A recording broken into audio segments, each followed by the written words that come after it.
સુરતના પાંડેસરા નાગસેનગરમાં બે વીજ થાંભલા ગુરુવારે વહેલી સવારે ધરાશયી થયા હતા. આ ઘટના બાદ ત્યાં સ્થાનિકો એકઠા થઈ ગયા હતા. જોકે સદનસીબે આ ઘટનામાં કોઈને ઈજા કે જાનહાનિ થવા પામી ન હતી. જ્યાં આ ઘટના બની ત્યાં સ્કૂલ અને કિરાણાની દુકાન પણ આવેલી છે. સુરતમાં વરસાદી માહોલ વચ્ચે વહેલી સવારે વીજ થાંભલા ધરાશયી થતા હોવાની ઘટના સામે આવી છે.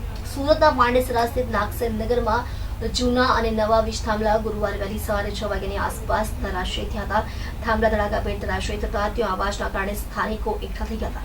જોકે સદનસીબે આ ઘટનામાં કોઈની ઈજા કે જાનહાનિ થઈ નથી, પરંતુ સ્થાનિકોના જણાવ્યા મુજબ આ ઘટના ગુરુવારે વહેલી સવારે 6 વાગ્યાની આસપાસ બની છે. પરંતુ અહીં સ્કૂલ પણ આવેલી છે અને કિરાણાની દુકાન પણ આવેલી છે. ત્યારે 7 વાગ્યાની આસપાસ આ ઘટના બની હોત તો કોઈને ઈજા થવાની સંભાવના રહેલી હોત.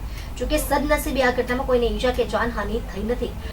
સ્થાનિક રવિભાઈએ જણાવ્યું હતું કે હું નાગસેનગરમાં રહું છું. અહીં નવો પોલ નાખવામાં આવ્યો છે અને જૂના પોલ કાઢવાના રહી ગયા છે. દરમિયાન જૂના અને નવા બંને પોલ પડ્યા હતા. આ ઘટના સવારે 6 વાગે બની છે. અહીં સ્કૂલ પણ આવેલી છે અને જો 7 વાગે આ ઘટના બની હોત તો કોઈને ઈજા કે જાનહાનિ પણ થઈ શકે તેમ હતી. અહીં દુકાન પણ છે. નાના બાળકો તેમજ લોકો ત્યાં દૂધ સહિતનો સામાન પણ લેવા આવે છે. આ દુર્ઘટના બની ત્યારે એમાં પાવર તો હશે જ. જોકે સદનસીબે કોઈને ઈજા કે જાનહાનિ થવા પામી ન હતી.